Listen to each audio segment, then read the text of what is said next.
Hello, everyone, and welcome. Thank you so much for joining us today for a conversation on the genius of empathy with Dr. Judith Orloff and Laura Rowe. My name is Izzy Angus. I am the Public Events Manager for the California Institute of Integral Studies, which is a nonprofit university on unceded ancestral lands of the Ramaytush Ohlone, also known as San Francisco. We're all calling in from all over the world to watch this event today, but as a representative of CIIS, I want to honor and acknowledge our gratitude and our debt to the Ramaytush Ohlone for the land on which our campus sits and for being the continual caretakers and stewards of Yalamu. Yalamu being the Ramaytush word for both the people and the territory.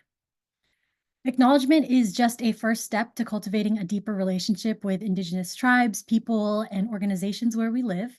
So I invite you to acknowledge and maybe even call out in the chat where you're calling in from and who the Indigenous caretakers are of the lands where you live, work, where you play, and where you dance.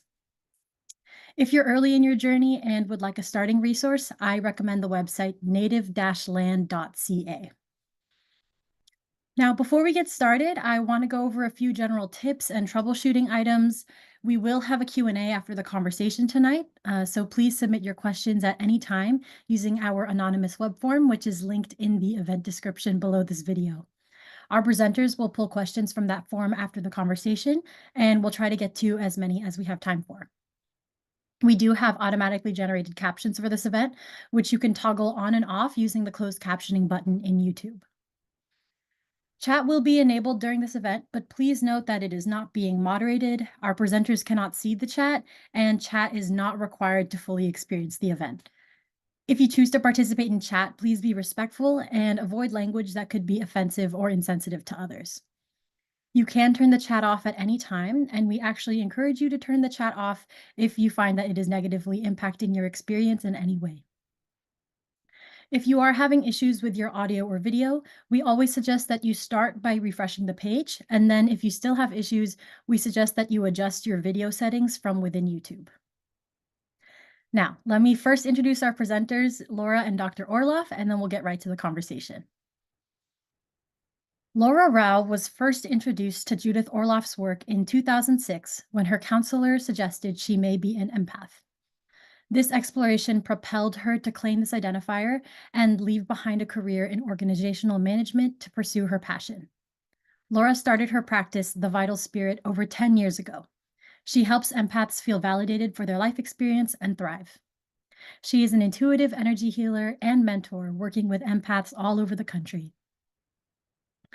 Judith Orloff, MD, is a psychiatrist, an empath, and author of the new book, The Genius of Empathy, which offers powerful skills to tap into empathy as a daily healing practice in your life and relationships. She has also written The Empath's Survival Guide. Dr. Orloff is a New York Times bestselling author and a UCLA clinical faculty member who specializes in treating highly sensitive people in her private practice. Dr. Orloff synthesizes the pearls of conventional medicine with cutting-edge knowledge of intuition, energy, and spirituality.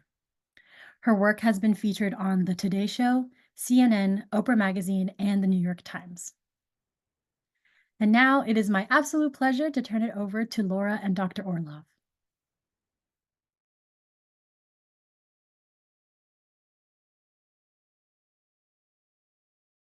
You did. Hello, and welcome to this conversation. I am thrilled to be here to talk to you today, Judith. And as she said, I have been following your work for a long time, and you are to me, the original empath, and really helped guide a difficult journey at the beginning of my experience of seeing myself this way. And I first want to ask you, this book is not directed to specifically to empaths, it's to everybody. And I love it. This is I didn't know what to expect from the book, but it was more than I expected. And I love thinking about empathy in this way. And I'm curious how this came about, how you chose to do this book. What was the impetus? What made you want to? I want to say I'm so glad that I've had a positive influence on your life and helped you awaken Thank as an you. empath. Yes, Yeah. it's the more of us around, the better. Amen. Yeah, that's everybody listening. Yes. And then I wrote the Empath Survival Guide about empaths.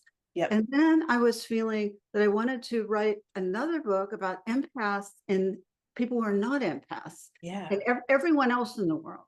That's Yes, right. so that they could develop empathy.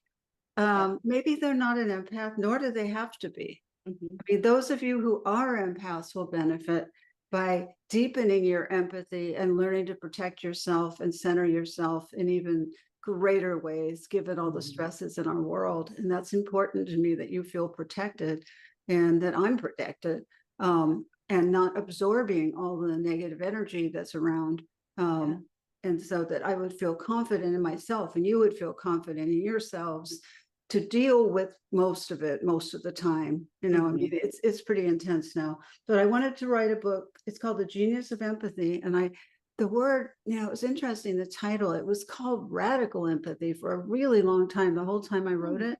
Yeah. And then, my publisher was saying, every book, there's radical this, radical that. You have to come up with something different. And I go, there's nothing. Right. Absolutely. I've lived with this for 3 years writing the book. Yeah. But then the very last minute before I pushed the button and said, I'm keeping the old title, the genius of empathy came through in a whisper Love in it. my mind. Yeah, I know. I go, oh my God, something came in, something else. Thank goodness. So anyway, Yeah. now the title of the book came in, and I was just waiting, and sometimes it doesn't come until the last minute. True story. Yeah, very true story. But it's the right title. It is what you have laid out here, to me, is genius, because it in many ways can level the playing field. It can bring us together in a way that we aren't right now as a society, as a world. That's true. And I'm very interested in communication and effective communication. It's really important that all types of people, we're all humans, so we're not all that different, but Right. so we're all one family, we're all the same package, as my teacher says, everybody's the same basically, but we have all these supposed differences. But to find a good reason to bring us together and not stay entrenched in old habits of us versus them, and not feeling empathy for people we don't like, or having empathy reserved for only people we approve of, Right. or I mean, that's just not going to work anymore. We need to learn to have bigger hearts. And that's what this book is about, is how to shift from the mind, which may argue you out of empathy. It doesn't always, but it gives you a lot of good reasons. You have no good reason to have empathy for so-and-so. That it will tell you that over and over again. And you could listen and live that way. That's fine. Or you can go to a different place and listen from your heart. Empathy, when I feel for you, if I feel for something about you, my heart opens. And that's where we want to go. We don't want to go to this tiny little crowded head. We want to go to this heart that opens so wide and gives us solutions we never even thought of. And so empathy, when you feel empathy for, let's say, an animal, a lot of times it's easier for people to feel empathy for animals, if they can't bear it when animals get hurt. I mean, I can't either. No. But, it's easier. The empathy is, and just, in the market, people, I could talk to people's dogs first before I talk to them, because I'm shy.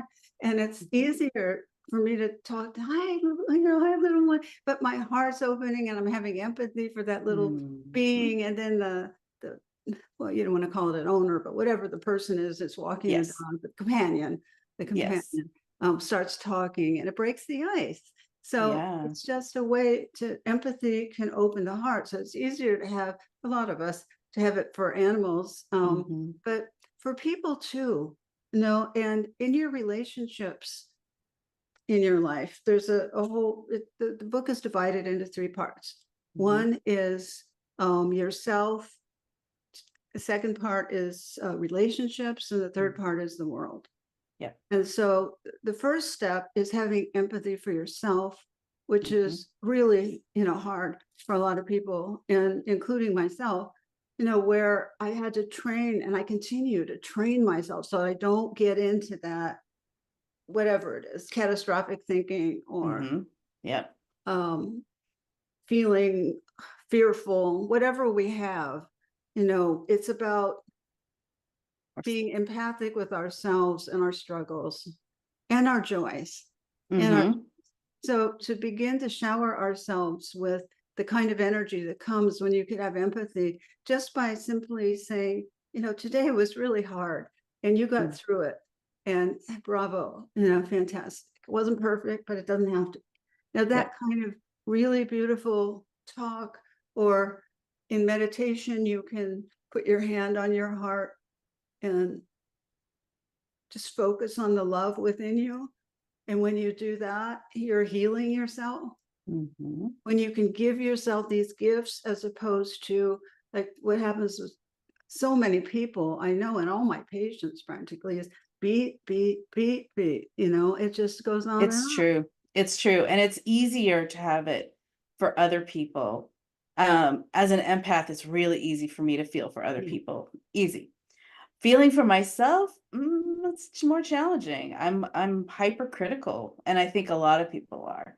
I think that's and what not we to learned. be ashamed. Everyone is don't, please, this is a revealing, the reveal. We're human. Yep, we And are. that's the path of empathy is the human, like you're saying, the honesty, and then the growth, because the growth happens, and then you do learn how to show empathy for yourself in the midst of whatever life brings you. And that's a big gift. It is. It's a big gift. It changes how you deal with things.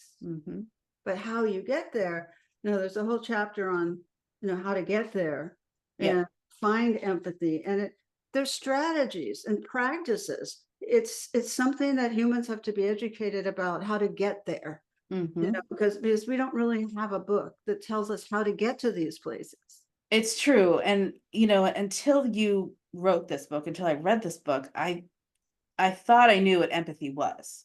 I thought, oh, it's feeling for someone and being in their shoes and being able to relate to what they're telling me. And it is that, but what you've laid out here is a practice, is a way of interacting with yourself and others that is bigger than I don't know, the word is escaping me, fuller than just understanding. It's not mental. It's not a mental process. It is a feeling and a heart process and a compassion process. It is. And I want to say that Dalai Lama wrote the foreword to my book, and it's an honor. I will never. I will always be, so appreciative. I mean, it's like a highlight of my life to have him offer that. So it's that meaningful for me. But his whole existence, his whole life is based on empathy and compassion and teaching it, and also relating science to it, which I do in the book. I think it's, the science is really interesting. We're in these human bodies, and, I think we're, it's a spiritual existence, but the human experience, which is so true. That's why the science is so fascinating, because while we're here in this body, we can begin to harness our biology, through the acts of empathy. And I could just give you one example, which Please do. My mind. It just blows my mind. It's called the Mother Teresa effect, where if you're walking down the street, you see somebody who is being empathic to another person, and you're witnessing this, you can see the love, you can see the kindness, you can feel, the energy of that. It's really beautiful when you witness it. But if I were to draw your blood right at that point, what would happen would be your immunity would go up, your blood indices would get stronger, your stress hormones would go down, your vagus nerve would start firing more, which is the relaxation nerve. So all of that just from witnessing it. So imagine if you're initiating it and living it, and have it be a practice in your everyday life, whatever you're going through, physical challenges, emotional challenges, the empathy can only neuroscience wise make it better for you. So you Right. can heal more speedily. Yeah. How would you, what kind of a practice would you invite someone into to feel it in their own body?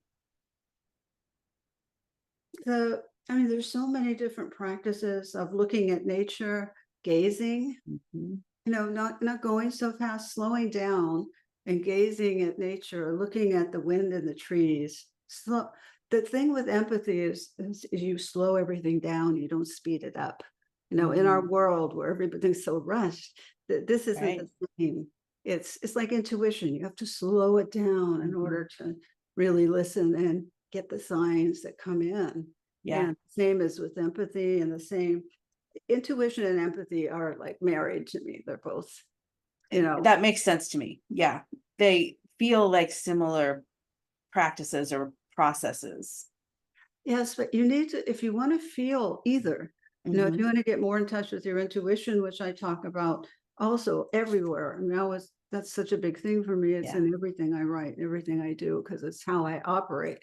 Yep. It's just like my operating system. Mhm. Yes, and I've developed it, but it's part of being an empath, and it's part of kind of a honing your power, Mhm. in a humble way, in a nice, humility. Right. You don't want to get impressed with yourself, overly impressed with yourself, but you do want to acknowledge, Mhm. if you've made strides. Yeah, It's important. Um, definitely. and so if you slow everything down with empathy, and you just look outside, or look at your hand, or look at a flower, or look at a candle, or look at the books in front of me, look at the book, and you slow it down, what happens is the heart opens Mhm. when you slow down. When you go fast and you're Right. rushed and busy, you go up to your head. Yep. That's what happens. Yep. So, but when you slow things down, you come more into your heart, which wants to, become like a waterfall that's going inside of you and Mhm. just flowing everywhere in your body to cleanse and purify. So slowing things down is one technique. Practicing with other people, is essential to develop empathy. Yep. And one practice is trying to see the other person's point of view, and not always needing to be right, Mhm. and not Mhm. making it a point you have to be right, even if you are right. I mean, sometimes I know I'm right, but I'm Yeah. not going to get where I want to go if that's my stopping place.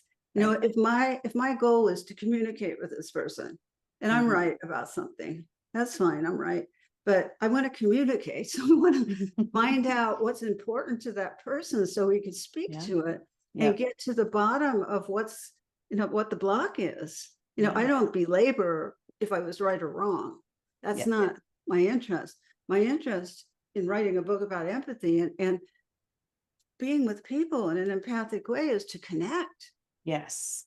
It's like Yes. the beauty of connection. And so many Yep. people are lonely and disconnected and don't know where, what they're doing, what they're going. But this connection is what will bring you back. And so Agreed. empathic communication will help you find the connection. If Mhm. your ego and mind could just step aside for 1 minute and let you do it, to experience what it's Exactly. like and how the other person responds. Yes. They talk about connection being one of the most important needs of humans. And I think the world that we're living in right now isn't capable of allowing us to drop into the heart. We're too busy, it's too fast, it's too whatever. So I love seeing that this is really about connection. This is really about like, how can you be in a room full of people and be lonely? It's because nobody's in their heart space, right? That's so Yeah. true. That's so true. And also it's, for empaths particularly, it's sometimes scary to be with people. It sometimes feels like it's too much trouble, or, Yeah. there's so much energy around everywhere that, instead of embracing it and staying centered, which is my hope for empaths, to be able to go Yeah. anywhere and stay centered. But Same. even small situations too. center yourself and know that you can be like a tree with roots and gain some confidence Yep. in your abilities, then the energy is not so threatening anymore, because it doesn't have the power to blow you off, because you're like, no, and that, and Yep. and what gives you that is the heart. It gives you empathy, will give you that, because it will give you a very good value to live by, and values are important to keep us centered when we're Yes. sure, like love, empathy, and intuition. For me, I Mhm. stay true to those, and it'll keep me straight On the straight and narrow. on the Yeah, straight and narrow, right? indeed. Yeah, well, empathic listening, and we were talking about connection, and I think empathic listening is a very different process than what most of us were taught or brought up with. I'm not sure anyone taught you how to listen. It's more something you picked up from experience being around your family. Talk a little bit about that. Unfortunately, I think it should be part of our education. I agree. It's I call the chapter the high art of of empathic listening, because it's a high art. Yeah. It's Yeah. like in the priestess realm. Mhm. It's like, I'm listening to you. I'm Yeah. present for you. I'm listening to you, Mhm. and you matter to me. Yeah. And I'm listening, and I'm sharing my heart energy with you as I listen, as opposed to checking your phone, or, oh, excuse me, I have to go do this. I'll be right back. Or preparing your own answer to what they're saying. because Mhm. you're more into your own anxiety or whatever it is, Yep. rather than being present for other people.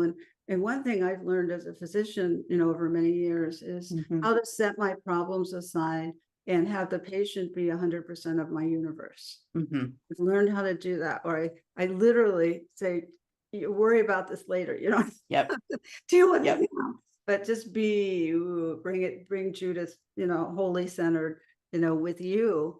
And then I Yeah. sit, it doesn't look like much probably, but I Right. just sit there and I listen.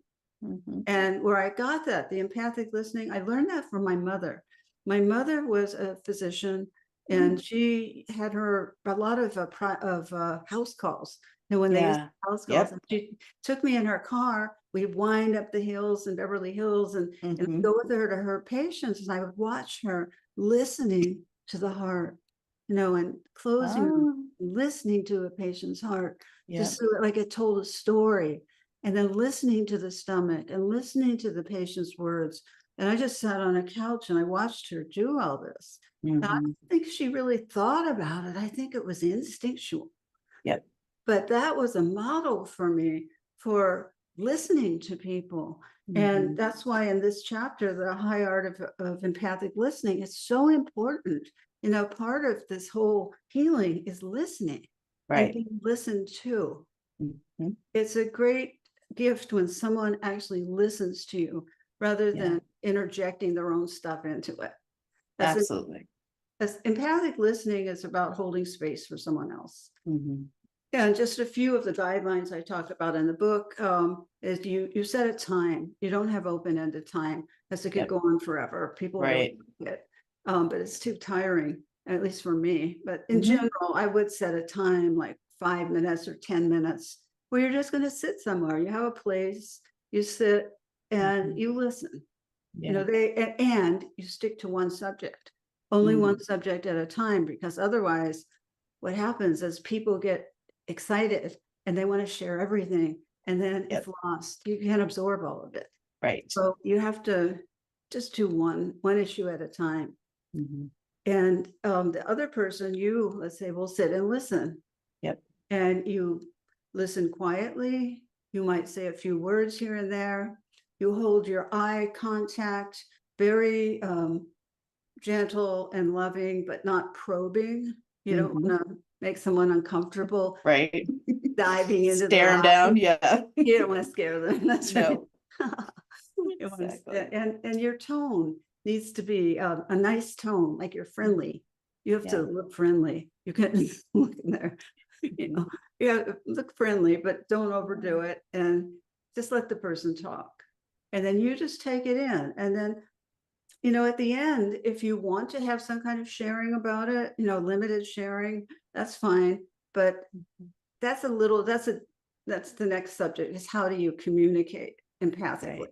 But the Yep. listening, I want people to start with the listening and not cut off other people and not drift in your mind when they're talking, which, if they're boring, then it's understandable. But it's important to, when you bring it back to one issue, if you're just talking about one issue, that will help with that will help the center.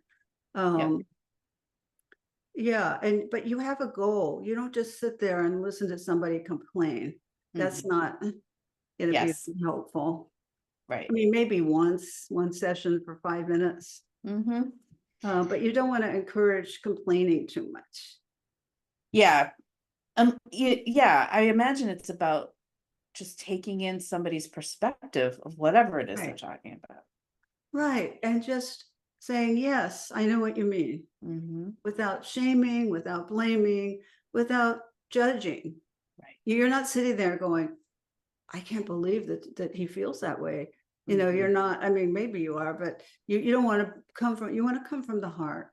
Yeah. That's the mind, the judgment. So try and just stay in the loving space so that somebody can feel safe to express themselves. And then if you want to talk about solutions, maybe you could have another session, or just sit down or a tea or something with somebody and just talk about, are you interested in solutions? And if they said, oh yeah, and some people say no, because they, oh, I'm good with solutions. I just need someone to listen to me. Right. Exactly. Yeah, being heard is the most common thing I hear from my clients, is that they really don't feel heard. Right. And by anybody, and not because they don't have relationships, it's just that we're not good at listening anymore. That's true. And that's why we can model being a good listener. And you look at somebody and you hold your energy in a certain way where your heart is open, and you're not.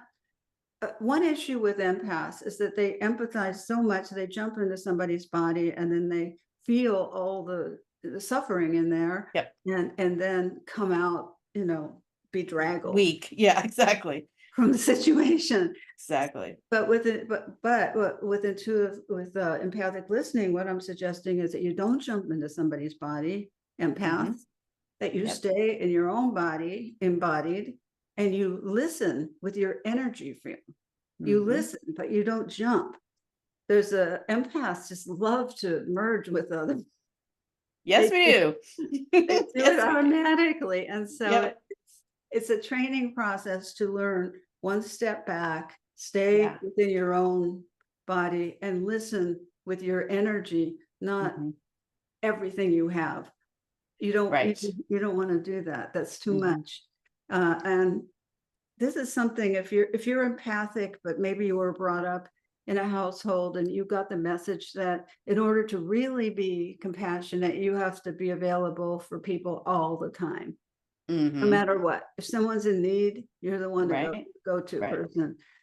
And I'll tell you, if I live that way, I could never do what I do. And you feel the same way? I absolutely feel the same way. Before I learned the intuitive healing practice that I do and worked with an empath, I couldn't, or a counselor who was an empath, I couldn't imagine doing this work that I do now. I was told as a kid forever, I was like, you'd be such a good counselor. And at the time I was like, you gotta be kidding me. I'm a mess. I can't handle my own emotions. How do I handle anybody else's emotions? And figuring out how to have that separation and to sit in your own and be present for somebody and be open to somebody, but not be in them, was life-changing. It really helped me navigate the world easier, feel more confident, understand what was mine, what wasn't mine. It's liberating. Yes. And part of having empathy and being empowered with your empathy is to learn how to set boundaries and say no. And that is part of healing, and that is part of empathy. And any of you who are listening and you have a question about that, or torn with that, Mhm. because people take boundaries in different ways. Like some people can say, I hear you, thanks for expressing it. And others will get enraged if you set Yep. a boundary, Yep. enraged. So Mhm. it can go the whole spectrum. You have to do it. Yeah. Have to do I always feel like the ones who get enraged are the very reason that we need the boundaries to begin with. it. It's somewhat surprising to me what people get enraged about, but Agreed. it's it's somewhat surprising, but it's their feeling, and Yeah. that's their, maybe, their one of the blocks to empathy is being triggered emotionally. And so I encourage people in the book to find what your emotional triggers are and begin to heal them, so Yeah. that you're not, sparked with rage when somebody sets a boundary. Is that being sparked with rage over maybe a little boundary, not a big boundary? Right? That comes from childhood, and that comes from upbringing. So you do have to, take a visit back there and see Mhm. what happened, why that, triggers you so much. And Yeah. once you begin to heal that a little bit, you're not as triggered by people, and then if somebody sets a boundary with you, you're able to say, let me think about it, or I Right. hear what you're saying, at least let me think about it. What most people don't know is they don't have to answer on the spot. You can say, Yes. you can say, let me just go think about it, I'll get back to you. Mhm. If you feel you're going to blow, or if you feel you're not able to have the kind of response you'd like to have, Yep. you can put it off. That's Mhm. fine. I mean, that's being empathic with yourself. Yeah. Yeah. And I am not someone who, in an argument for sure, thinks on my feet. My brain can just kind of shut down. So learning that I could say, I need a minute, I'll get back to you. Again, a thing that I was never taught, I never saw anybody do around me. We think we have Right. to answer right away. And it typically doesn't go well in that case, because we're too in our trigger, in our defensiveness Right. to actually communicate effectively. Yeah. So you have a whole section or a whole chapter in the healing your relationships about empath deficient disorders, and I would love to talk a little bit about, where the book is about employing empathy more, and this is an area that empaths have a lot of experience with typically. So speak to us about the narcissists and the sociopaths. How do you manage that? Yeah, there's a chapter on identifying narcissists, sociopaths, and psychopaths Yeah. As people who have empathy deficient disorder. And that means that they don't have empathy. They're not wired to have empathy, and they don't want to have empathy. And this is something that's so hard for empaths to grasp. And they often get involved with the narcissist and, just want to change them, want to heal them, wait years and years for this unexpected healing to occur. And it never happens. It never happens. And so, you want to be careful of people deserving your empathy. You don't want to, really waste it on people who don't appreciate it. What narcissists, sociopaths, and psychopaths are into is power. They're not into love. So that's a big distinction you need to know. Power Definitely. turns them on. And I hope you all know what I mean by that. What is it? I think of examples where you've had power. But love is something different. It's not power. It's wanting to connect with somebody's heart, That's and right. power is not wanting to connect with somebody's heart. It's wanting to have power over the person so they feel better. Yeah. You see? Control. Yeah, control, right. So it's important. I wrote this chapter so you can identify who the narcissists are in your life, who are the sociopaths, who are the psychopaths, because they can seem really nice at first. and really seductive. Yep. All the classic psychopaths were, they're so charming and can reel you in, and and sociopaths and get you to do all these things financially that you never think of before because Yep. they're so charming. And so as empathic people, you want to be wise. You want to be able to see the light and dark side of people. You don't want to just see the rosy side. As well, we have, incredible compassion, and we're also quite brutal. Humanity is quite brutal. Very much so. We all have that, whether you want to admit it or not. Yep. And the freedom comes from being able to just not let the darker side rule us. But it doesn't mean we don't have it. And so where empathy comes in with empathy deficient disorder people is that you don't want to give too much to these people. You don't want to marry them if you can in any way help it. I always try to deter people from that. They don't always listen. No. Don't want to marry them. If you can, get a new job. If you have a narcissistic boss, just try to be, that's how to show yourself self-empathy, because they're not going to get that much better. You can do maneuvers, which I'll teach you about, expressing things in a way that will serve them, and then they're more likely to give you what you want. But it's not the way you want to live.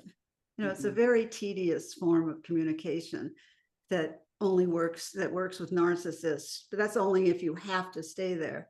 Right. But what I want for people is to have connection and love and a better life than that. It's not a good life with a narcissist. It's not. I mean, you might get the crumbs here and again, these magical crumbs from them, and feel, but that's all you get. And not a good life. And they won't change, correct? That's not something that's healing doesn't really happen with narcissists and sociopaths. Well, if they're a malignant, full-blown narcissist, and most likely, unless a miracle happens, which one woman once said, well, can't you expect a miracle? Yeah, sure, go ahead. But I did, I doubt it, but go ahead. Who am I to splash cold water on miracles, Right. But if they just have traits, some people just are self-absorbed, or they, then they have the chance to change a little bit, and they could work in psychotherapy with somebody and listen to their partner. But narcissists can't listen to their partner. They always say it's your fault. And there's nowhere you can go with that. So all this is to say, for people listening, all you empaths out there, you empathic, loving people, learn how to diagnose the narcissist. Look in the book, see the signs and symptoms, and look for them, because they're all basically the same. Different bodies, different sexes, different, different everything, but same. They have the same qualities. And don't get taken away so much by seductive, charismatic people. Be suspicious. They might be a narcissist. They might not. They might be just a very nice person who's charismatic. That can happen too. It can. But when I see that super charisma happening and the love coming, I just like, slow it down. Exactly. Yeah, that was my tip. The love bombing, and not necessarily in just romantic relationships, but all the, I just want to be your best friend. I want everything about you. And there's so much attentiveness. And nowadays it's a red flag, if there ever was a red flag. It was, but it might be different. I mean, I think always leave that crack open so that people can prove to you that they're not narcissists. And one way you can get that going and see the proof, earlier on, is to just provoke some kind of a conflict with them, a little conflict. So you don't do something their way, and see how they react. Just do it as an experiment. I love that. Just see if they're, oh, honey, of course you could go. You don't have to come with me that night. Of course you should take care of your children or whatever. Right. As opposed to, you don't value our relationship. We can see where your allegiances lie. You're just been putting me on this whole, that kind of tone, which is so, so nasty. It is really nasty. You can see the difference. Like you have to test out how people react if you suspect they might be narcissists. Yeah. And I never thought to do that. It's a great idea. And I think you do it early enough, you use the red flag as a warning Right. and probe. Yeah. Discernment's important. Being able to not make a judgment right away. That's that empath heart too. Just being able to discern somebody's intentions rather than sum it up as a judgment against or for. Yeah, and for an empath and all people who develop empathy is to come into your power with it Yeah. and to see where you get weak. What are the situations that make you feel weak or run over? And begin to look at those specifically, like do some journaling on that. In this particular situation, I lose all my power. And what happens there? What, did they remind me of my father? Do I not trust myself? Do I not have confidence in myself? Why am I buying into what they're saying about me when I know it's not true? You Right. begin to journal about that, and then you work with that. And I had a friend, she's passed over now to the other side, but she was my very best friend for years. And she's so opinionated, and she was offered unsolicited advice all the time. And it would just, make me so Yep. mad.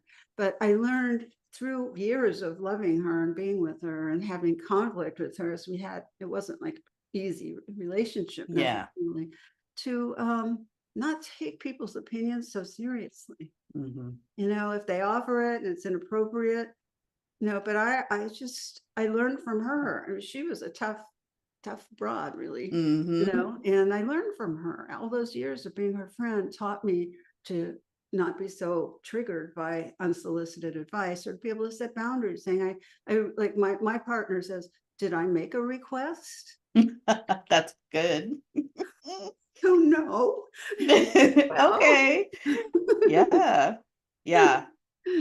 Yeah. Yeah. Well, I like this your example of your friend brings up the idea that I think has been widespread since the pandemic of how do we communicate with people who are challenging to us. They either disagree with us or um they trigger their beliefs don't align with our beliefs.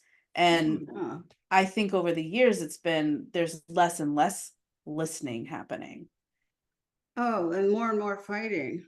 Yeah.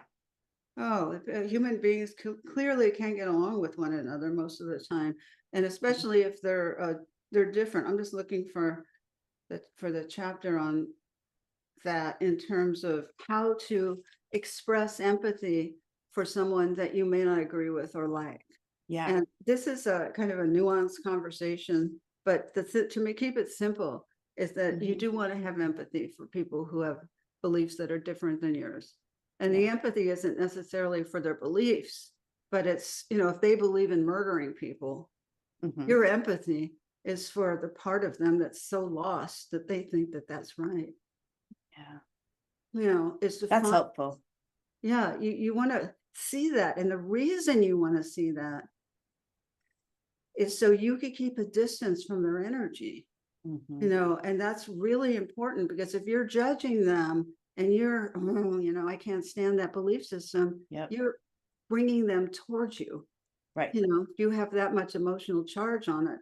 But if you could find one thing that could lessen the emotional charge, like, what happened to them that their hearts are so crippled, they believe in murdering people, Mhm. it's not a good thing. Um, Mhm.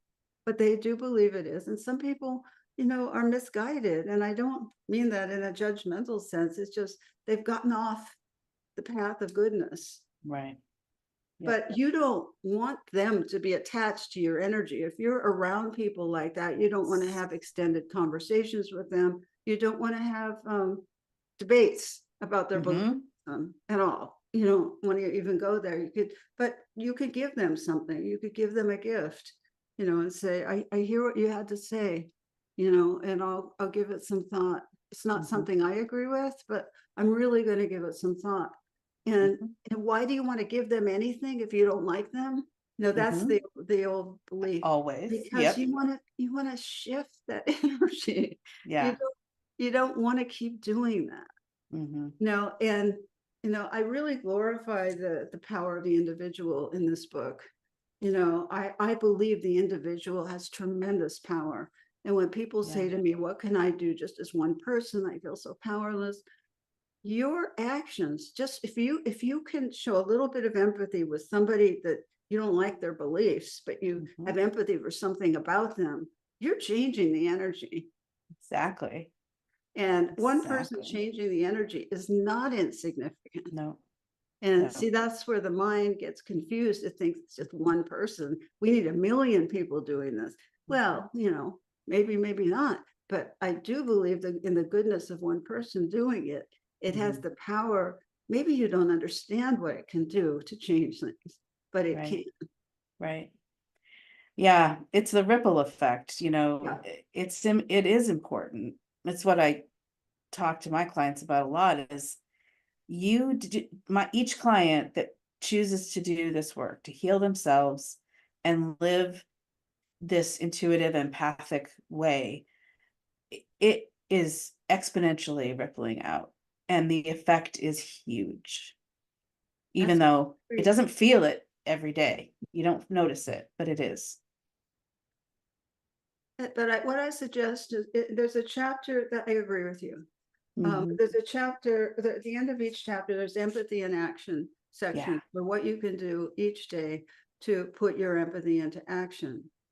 And when you begin to feel, literally feel what I'm talking about, you know, if you meditate, and I'm a big believer in meditation, and I have, you know, different meditations in the book for you to try.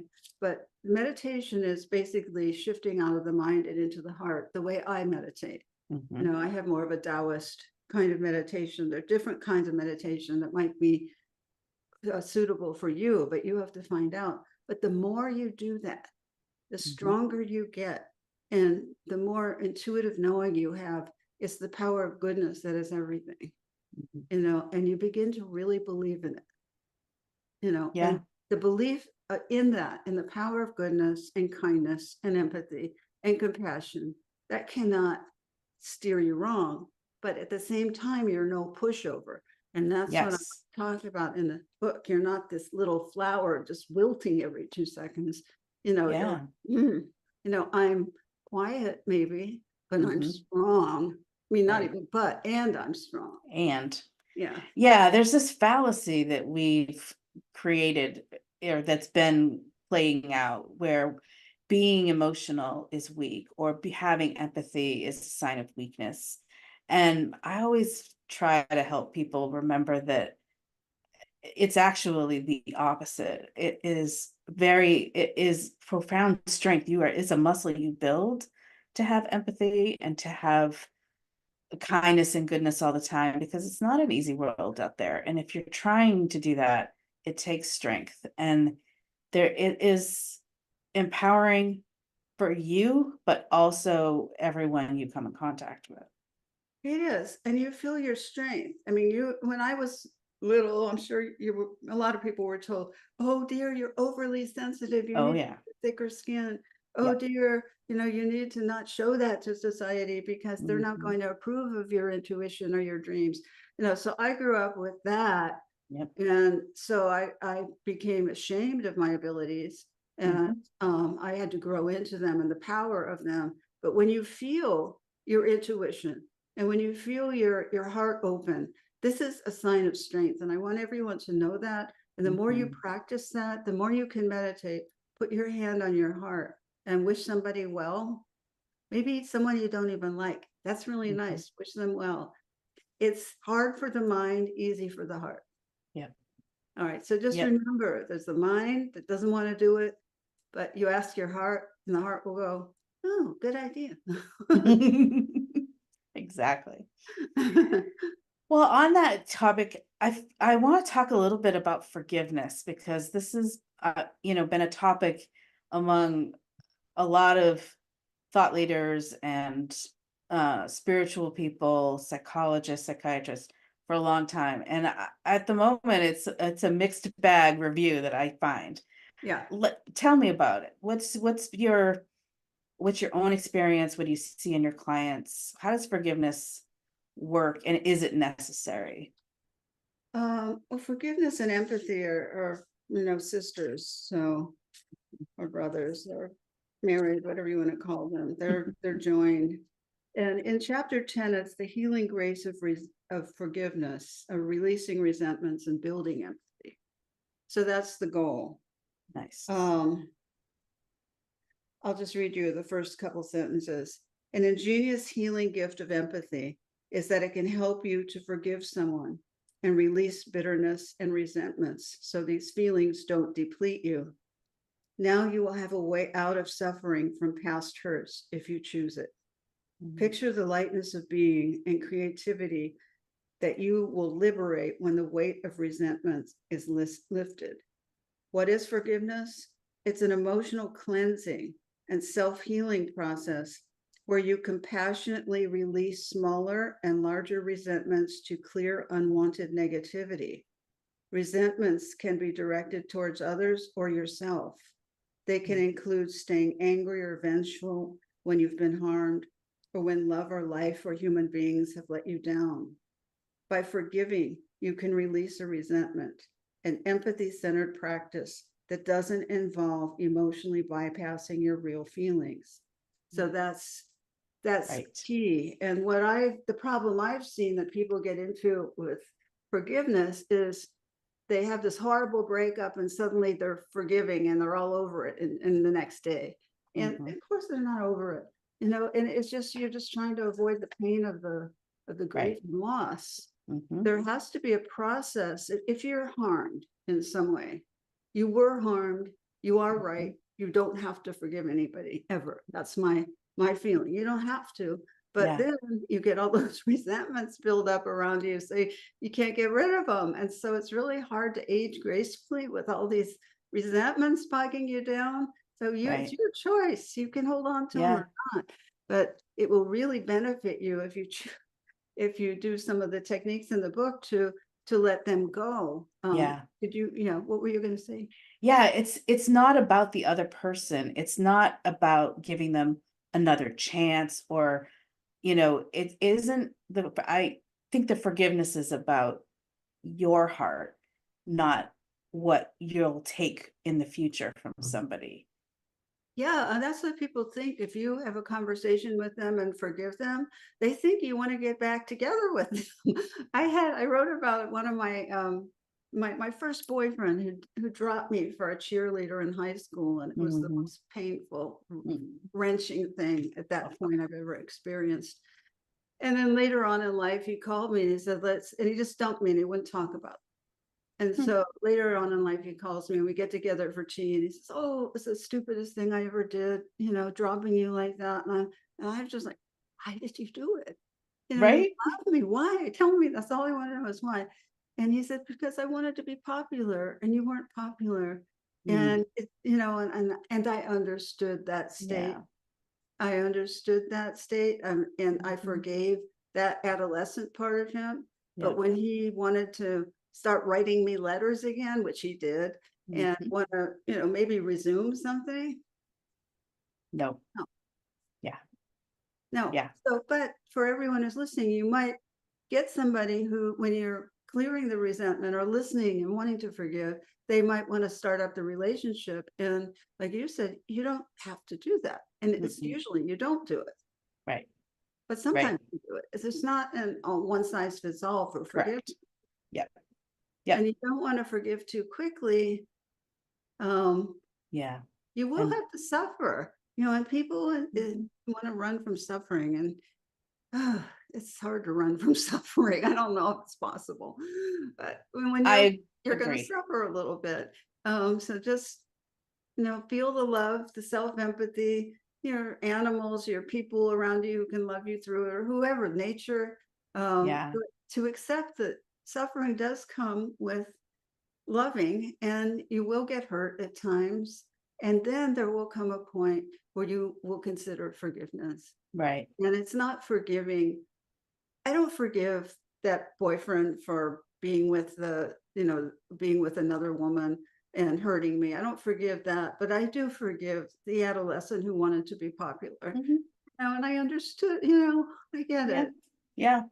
It's powerful. It's not that it isn't that drive. Yeah. I agree. And I think that that is a really great example of we don't know what somebody's motivations are. And this is what empathy, empathic listening gives us, is understanding what motivated them to do that. It doesn't mean that what the action they did was right. But it can help us understand where they're coming from, forgive the part of them that did it, and we do get to hold people accountable for the mistakes that they make, but we don't have to hang them out to dry or cancel them, as they say. We can, you know, understand it from a different perspective. Yeah, and we don't never have to talk to them again. Yep. It's not necessary. Yeah. But the forgiveness comes from your own heart. And I forgive them for being an adolescent who didn't have a clue and was just, and afterwards, you know, with this particular person, he became a heroin addict and, you know, he had a very difficult life and then chronic pain. And so he, you know, he didn't have a great life. But that's neither here nor there. I was forgiving the adolescent. I didn't know the adult man. Right. And so, Right. you know, and I just, it's interesting because he read my book and he read this account of him. Because a strange coincidence, my friend was, he's this accountant. My friend had him as an accountant. Wow, that's wild. After all these years. Yeah. You know, Judith didn't get it right. And, you know, Of course. okay. Of course. Well, isn't that the truth? Everyone has their version of things, right? Yeah. That doesn't look the same. That's right. That's Well, right. But I could laugh at it, you know. Good. Yeah. When it was good. happening, it felt like my life was destroyed. I'm sure. Yeah. I am sure. We have about 10 minutes before questions open up, and I want to talk about the last chapter, last section, the healing the worlds, because this is why I'm jazzed about the book, because we're talking about this, what feels, I think, overwhelming to a lot of people, the chaos around us, the divide amongst us. And how does empathic play into leadership, play into, you know, a bigger world? Well, if you're in a leadership position, you want to be empathic, you want to listen to your employees, let's say, or your team. You don't want to cut someone off or say my way or the highway. No, and you want to bring the creativity and talent of a team out. And when the team has the empathic leader, they're blossoming. Yeah. When teams have an authoritarian leader, they're frightened and they don't want to go the extra mile at all. Yeah. So it's a different format, and you want that kind of love and respect in a team, and love and respect in leadership, and for leaders to feel free to show their empathy and show their strength. And so that's for the empathic leadership. But in terms of global empathy, it's important to learn the power of the individual to sit, let's say, your meditation space and send empathy to a war-torn region. If you don't want to, what empaths do is they just get into the misery of the war-torn region and become dysfunctional. All right, that's not going to help the war-torn region or you, right? So what I hope you just need to know that, in case you're insistent on continuing that pattern, won't help. But if you want to help, you can send empathy. You can feel the people of a land, and you can send empathy to them. And that empathy expands and grows bigger and bigger as it travels, and it knows exactly where to go. And maybe someone has lost faith, and that empathy will reach that person, and suddenly, they get a new lease on life, you know, or they get some energy when they've been so exhausted. You never know those moments. I mean, we've all had them where all of a sudden just things get better. You know, a little teensy bit better, and you've turned the corner. Exactly. That's what this invisible empathy, I'm giving myself chills. Yeah. Yeah, but that invisible empathy can do that to someone you don't even know. Yeah. And I call it the power of prayer. I've been criticized by some for doing that, but I feel that it's prayer. It doesn't have to be prayer. It can be simply the sending of goodwill through your heart. Yep. Um, Yeah. And I think every empath I know wants to make a difference. yeah, And this is not a small thing. And yet it's built in. We know how to do this. We just need to be encouraged to do it. And sometimes it's nice in small groups to do it yep. together, as you Yeah. can feel the support of each other. Mhm. But you don't have to do much. It's sending out this kind of love. It's just setting your intention and letting it go. And Yep. it knows where to go. You don't, push it along Right. or anything. You Yeah. just let it go and trust and hold the energy for it as it's going, and sit in meditation in your comfort and your blessings that you have in your life, that you're Yeah. not in a war-torn region for those who Mhm. aren't, that you're Yep. able to sit and just have quiet in your house and not hear Mhm. bombs going off, Yeah. and be able to send the connection and the empathy to our brethren who are over there. Mhm. Yep. And it's a very nice thing to do. And it's called global empathy, where you can have. I was trained as a remote viewer early on, which is a form of intuitive reading. Yep. And so I learned early on in my intuitive training that you can see way beyond, far away. Distance is not a problem when you're looking with your intuition. And Yep. the same is true with sending empathy. Distance is Yeah. not a problem. No. It's this energy works differently. So you don't want to logically analyze it too much. You just want to do it, Yeah. and you can feel in your own body that warmth, but then it grows. And Yep. then you hear these stories, in the newspaper or wherever, reported of this or that wonderful thing happening. And you think, who did that? Well, maybe I contributed a little bit to it. And I believe that. Mhm. I do too.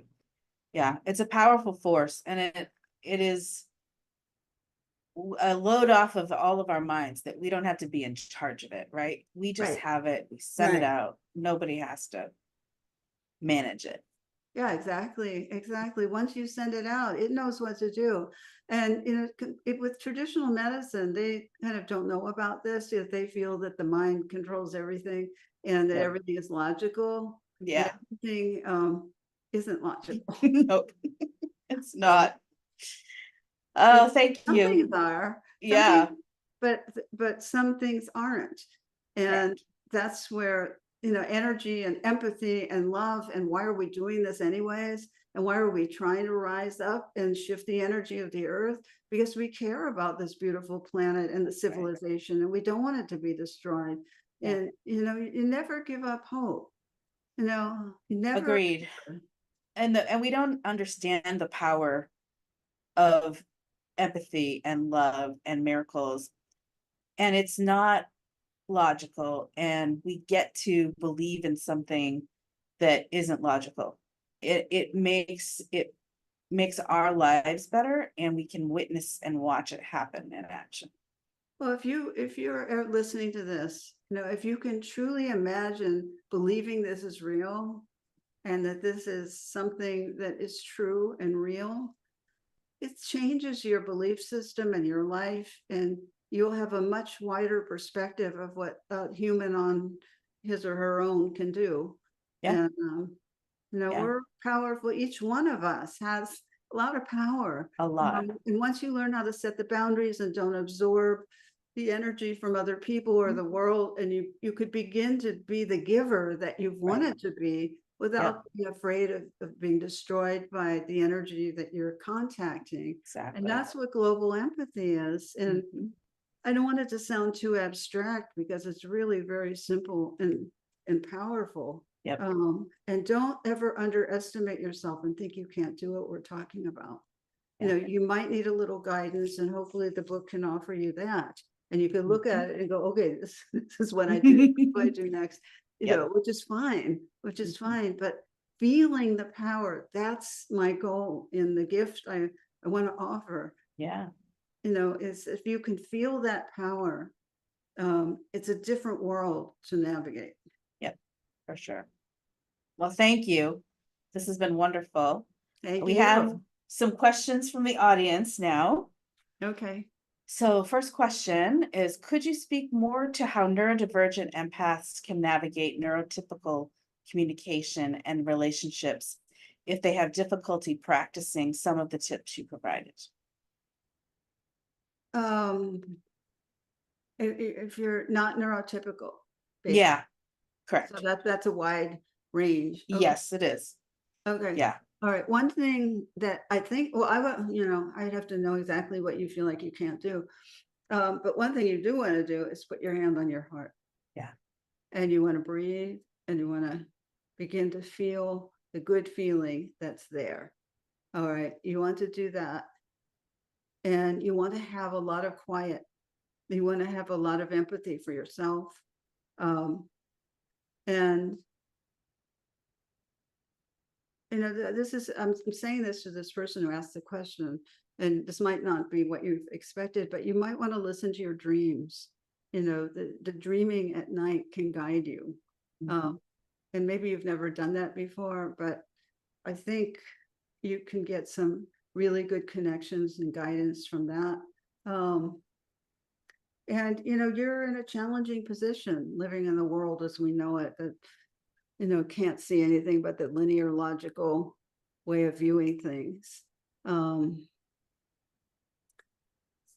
I think if you keep it very simple, and if you stay true to your heart and everything we've talked about, you don't have to do anything complex. And you might feel more comfortable with an animal, in the beginning, to just hug an animal and look at the eyes looking up at you. And what do you Yeah. feel with those loving eyes? And you might want to tell yourself, this is everybody, not just you. You might want to tell yourself, this is how I want to look at myself, the way this dog is looking at me. And it's a good model. Mhm. And it's about loving yourself, and don't Yeah. worry about making it too complicated. No, don't. This is very simple. The essence of it is very simple. And Mhm. if you're not neurotypical, you find your power in your own way, your own unique way, Right. and your own unique form of communication, and your unique form of loving yourself. Mhm. Beautiful. And Yeah. I send my love to you. Mhm. Yeah. Good I have question. I have a question from Deanna. What learning path do you recommend for a beginner empath to hone the skills and tap into energy? The beginning path is meditation. It's having a sacred space at home with a candle, a little table, a candle. The first person who asked the question might want to do this too. Yeah. Just a place to go and be, and just sit and put your hand on your heart and relax.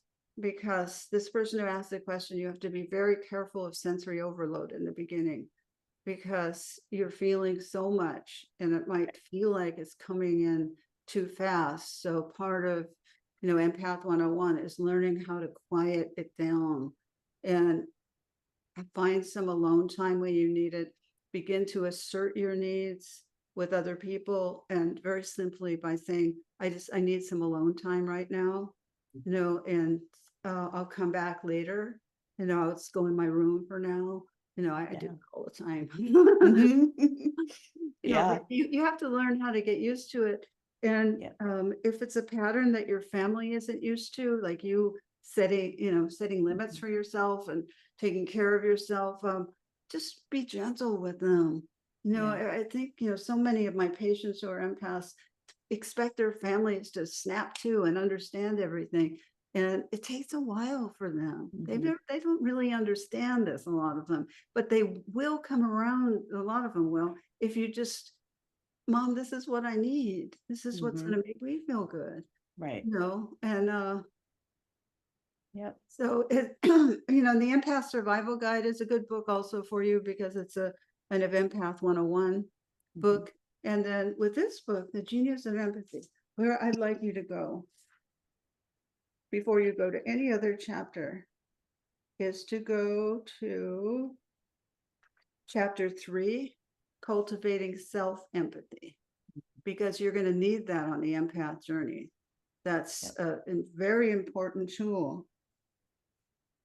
You can't ignore your own needs and expect to heal yourself. It just won't work. Mhm. So it's about establishing your needs and being comfortable and kind to yourself. And remember, the biggest treasure of all is yourself, you beautiful empath being. There's Amen. never anything wrong with you. You were never, quote, overly sensitive. There was just, they didn't understand. Yep. So I say that to you and everybody in that position. Yeah. Because it's, it's part of many of our paths to have overcome that and get to this point where, a lot of us can feel really comfortable with it. I mean, I wouldn't give it up for the world. It's so Me part either. of my nature. I love Yep. who I am. And Absolutely. it took a while for me to get there. Mhm. And Yeah. self-empathy is a living prayer that generates health and well-being. It helps you to grow and heal in positive ways. So self-empathy, I can't overemphasize the importance of that. Yeah. It's really important. It's a starting place. As once you can have a little bit of that, you can have a little bit of it for other people. Mhm. And but for yourself, if you're a beginning empath, you have to have self-empathy for your needs and your adventure ahead, this exploration process of who you are and what you need. No, it's to be very kind to yourself along the way. Thank you. That is good.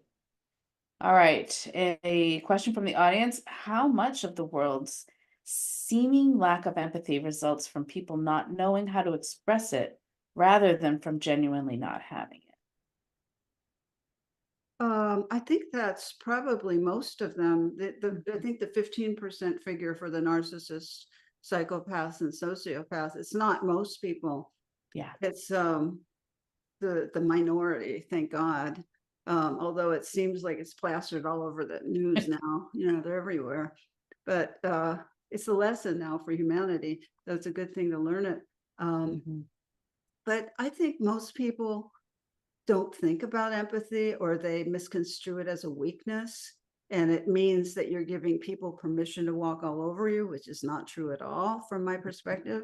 You're getting stronger and you have empathy, and you're not going to let anybody walk over you. That's right. So, you're not going to do that once you get some of these skills. And so I think the person who asked the question, you're right, they don't know how, or they don't necessarily see the value of it, or they're confused about it because they don't feel like they're in their power.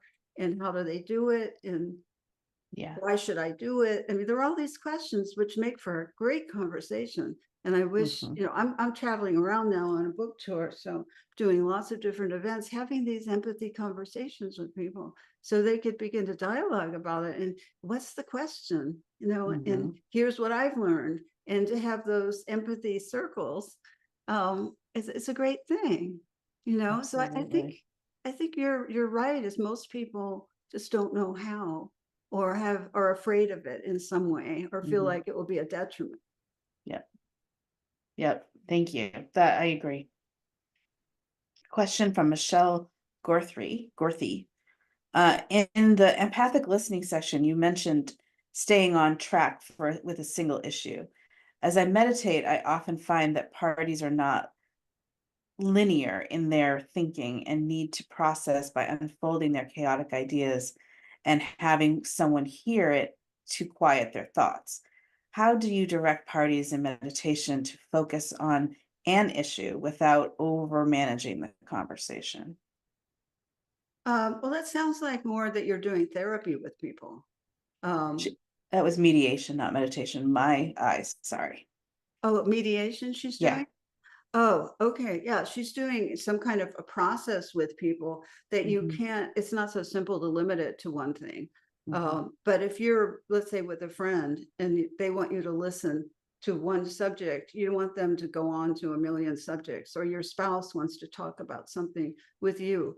You don't want the spouse to, start with, you don't listen to me, and go on to, why did you bring your parents here without checking Right. with me, and why don't you spend more time with me? And then just it adds on, and like, nobody can deal with it. So you Yep. lose focus. But in mediation, I think it would be helpful to focus on a few ideas in mediation, if you can work with the people to crystallize those main ideas. So it's not a chaotic mush of what they think they want, or they don't know what they want. What is important to them? And then focus on what's blocking that, and how to reach a reconciliation of some sort. And don't let them yell at each other, and don't let them shoot each other evil looks with their eyes, because it's, it can be felt. Really just have them, teach them how to compose themselves and come from the heart, but not give too much, just to be calm. One method of dealing with narcissists is the gray rock method. And I think in your situation here, it might be a good thing, where you teach your clients to be like a gray rock, which is neutral, Yep. not reactive, innocent, just there, not reacting all the time. In mediation, you don't want to have it be an emotional fest, where you're just dumping on each other, or people are just angry with each other. You have to have some rules with the mediation. So I try and still limit it to a couple of topics, if you can crystallize it with them in the first session or two. Yeah, it's much better to have a few topics and then go on to more topics if need be. Right. Maybe next week you can go on. I don't know if you're dealing with marriages or businesses, but you could go on. Well, the next level, let's do this. But this week we'll spend time on this. So you being clear and neutral, but caring, can keep it all together. Yeah, that gray rock method is so powerful. And I imagine at kind of a heated tension, it could be really useful as the mediator, but also in helping your clients kind of try to adopt that as they listen. Yeah, try it out. I happen to love it. I just have it's a fun for me to be a gray rock, because I love nature so much. Yeah. And anytime I get to be in nature, I'm happy. I love it. I love it. But the gray rock, it brings you together. You could just try. Everyone needs to experiment with this. Each person is different. Some people like it, some people don't like it. You have to find in this book what are the many techniques that I present, which ones resonates with you. Yeah. Which one do you enjoy? You don't want to force yourself to do anything. That's not what this is about. Yeah. Yeah. Beautiful. Question from Libby. Is empathy like a bottomless well of energy and love? Meaning, is it something we can access anytime without depleting it or ourselves? Or does that impact our energy levels and result in fatigue? I think what you say is true. The first part of it is that it's endless and infinite, as long as you set your boundaries and you don't take on energy from other people. If you can keep that distance, and you could send, a million people love. You could send the whole planet love. Yeah. And you won't be depleted at all, as long as you don't try to do it. Once you get in there and try and mess with it with your ego, then you start getting exhausted. Yes. All right. But if you're in your heart and you're just open and you're sending energy, you're going to feel more energized. The only time that empathy will be depleting, and there's a chapter here on obstacles to empathy, is when you get triggered, is when you have unrealistic expectations of people, when you're exhausted or ill. You might not have endless empathy, but hopefully for yourself, a little bit when you're ill. You need it more than ever, or when you're going through emotional challenges. So I think if your ego can stay out of it, you won't get drained most of the time. But you have to learn, there are caveats here. You have to learn how to set boundaries, and on a regular basis. And then you have the flow of empathy. I saw an article in the New York Times on empathy at the beginning of the year. They were talking about the war in Gaza and how people were experiencing such compassion fatigue, that it was just too much to listen to and it's too much to cope with. But one thing he did mention in the article, well, how about some strategies to deal with your overwhelm? Where's the whole practical aspect of this? It was just more like, well, here's empathy, and then I'm tired. And that's all, it's kind of Right. and this is what you can do about it. Now Yep. that's what was missing, and that struck me. And this is how Yeah. you can protect yourself. This is how you can be a beautiful, empathic person and change the whole patterns of the world without getting destroyed by it. Exactly. But it's an education, it's a path. And it's not for everybody. If you don't want to do it, don't do it. It's like something you do if you're attracted to it. And Right. if we're talking in our conversation is igniting anything in you or inspiring anything in you, then it's for you. But if you're like, I don't really know what they're talking about, or I'm not really that interested, then go your own way. It's fine. It's all fine. This is just one way that can really be helpful if you like it. Yeah. So Yeah. Thank you. Another question, how does an empath create and maintain boundaries with family and people who choose not to respect boundaries? limit time with them. You don't want to be in an abusive situation. Right. You just don't. And if you can not be, that's the choice. Or you can try to set boundaries, but a lot of times they don't listen. Abusive people don't listen or respect it.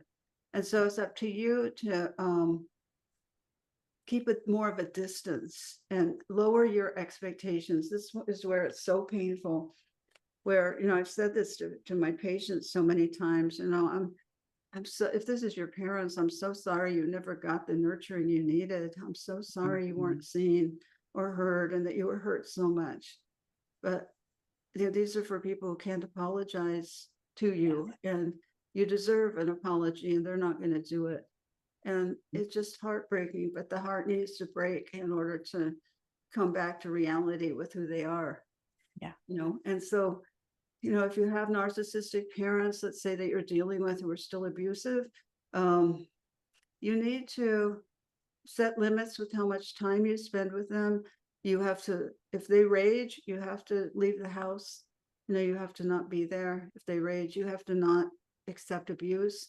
But if you do want to help them, and this is true of many of my patients, where even though their parents were terrible to them, they do want to help them, and they help them even pass over or go through an illness. They make the choice of wanting to do that, which is fine. And not doing it is fine too, as far as I'm concerned, when it comes to abuse. But many choose to do it, and they're happy about that. Many choose not to do it, and they're happy about it. It just depends on where you're at. But you have to learn how to just say, no, you can't dump all that anger on me anymore. You say that to yourself, not to them. They're not, Absolutely. you're going to say, that really hurts me when you are so angry at me. Oh, but you deserve it. You just, and then they going into you again. And you don't want to have that repeatedly. You really don't. It's not good for you. So at that point, the limit would be, Mom, gotta go now. See you later. You don't want to sit there and be dumped on. It's terribly destructive. And if it happens over and over again, it's not good. So you have to learn how to set limits and boundaries with family members. And then if you go to a family dinner and the ones that are the problematic ones, you sit with the other ones. Just choose a seat at the other end of the table, so you don't have to talk to them directly. Yeah, because there's a huge difference between people we disagree with and that narcissistic family member. And we can work on disagreements, but you're likely not going to change someone's behavior if they've been treating you this way your whole life. And less, you need to protect yourself. That's what's so beautiful about being an empath, is that you can protect yourself. Yes. techniques I talk about where you could put a shield around your body if you can't Mhm. get out of the physical location and somebody's like, and you could Mhm. put a shield of light so that you hardly even hear them. It's just like they're at a like distance, like very far away, like someone's talking, you're not sure what they're saying, Mhm. that kind of thing. Yeah. And you can do all those things, but as adults, you have so much more power than you did when you were a child. And people often slip into their wounded child and feel like as adults, they can't handle their Mhm. abusive parents, but that's not true. Right. You can come into your power and make it whatever you want it to be Right. in terms of the limit setting. You can't change them. And if they have empathy deficient disorder, you have to give up looking for love from them. Yeah. I'm sorry to tell you that. Mhm. You deserve to have a better mother, more loving mother. But I always suggest to people to try and find surrogate parents. Because there's so many people out there who are really parental and they want to love you. They want to give you parental energy. So they're I love right that. out there. I had 4 surrogate mothers, that Oh, I had for many years because I yeah. needed different qualities of nurturing from Mhm. a mother. And I had different women, I and love it. was wonderful. Yeah. But my mother gave me a lot, but she didn't give me a lot too. So I got it from these other women. So it might sound like a far out idea, but it really take a look around at people, I and agree. who would be nice to get a hug from? Let's Mhm. start from there. I love that. How do I simultaneously trust my intuition and feelings as a therapist and not get ahead of where the client is? You always have to be in the now with the client. And you have to bring yourself back to the now. And the whole thing about being a therapist is trusting yourself. I would suggest, there's a lot of confusion there. You need to sit and clarify and cleanse your body and clarify, and center yourself before you even start with the patient. Yeah. I'm talking to this person specifically. You can't be doing a bunch of other things, put it down, and then start to see a patient. That's a mistake Mhm. for you. You have to get yourself together first. And I meditate for at least 5 minutes before I see my first patient, Mhm. or come back to myself between patients. And so that's important that if your mind gets a little confused. So you want to slow it down, and that will slow the patient down. And then you can get more in touch with your feelings and trusting them. But whatever you do, don't go too fast. It's about slowing it down and being in the present with the patient and not making up theories about them. That's not good. It's the real art of psychotherapy or being with patients is being with somebody and empathic listening Mhm. and letting your intuition open up as well to see what you're feeling about this person. And then write it down in a journal if you're just beginning, and then see how the therapy goes along the way. And then you could correlate what was accurate, what wasn't accurate. And, you have to deal with Yeah. countertransference a lot. Like, who reminds you of your mother or who reminds Mhm. you of your father. So you're not just projecting onto Yeah. that's always important work too. And, as working with people. So you don't project onto people stuff that Mhm. isn't theirs. Indeed. Indeed. Thank you. Last question. What is currently bringing you joy? Ah. Being here with you, No. Yeah. being in the moment, being here with everyone is bringing me great joy, and I hope you see Mhm. that. Yeah. My writing brings me joy. My book tour brings me joy most of the time, if I can not get tired. Mhm. Nature, brings me tremendous joy. No, I love to go for walks. That brings me great joy. It's just walking in the canyons around here or on the beach. Mm. Um, being with people I love brings me joy. Uh, the ocean. I mean, I could go. I love it. You asked That's a big beautiful. question I there. know, right? I Well, could just How can people stay in touch with you, Judith? What's coming up for you? What's happening? We know you're on a book tour. I'm on a book tour and I'm doing a few in-person events. I'm doing one on May 8th in Los Angeles at Vroman's bookstore in Pasadena. And I'm doing another in-person event in Phoenix at the end of May at Changing Hands bookstore, which is, I love these independent bookstores. They're just, oh, just love them. Yeah. And I'm actually teaching and giving lectures at Canyon Ranch Woodside, which is near San Francisco. Yeah. And that's a spa-like environment in the redwoods, if you like to come to that. It's all on my website, and it's drjudithorloff.com. And I want to say that with the book, I have all these freebies that I give away on my website. So I have a ebook, I have all kinds of videos for empaths and empathy. So take a look. And I just thank you so much for your beautiful hosting and flowing with me in this interview. It's very nice and easy, and you're really sensitive. Thank you very much. This has been an honor and a pleasure. And until next time, thank you. Okay, well, maybe I'll see you in Portland when Yeah, I'm I going to hope be so. at New Renaissance Books in Portland next week. Yay, Wednesday. New Renaissance. Yeah. Okay, well, thank you everybody for sharing this time with us, and I hope it inspired you to explore empathy.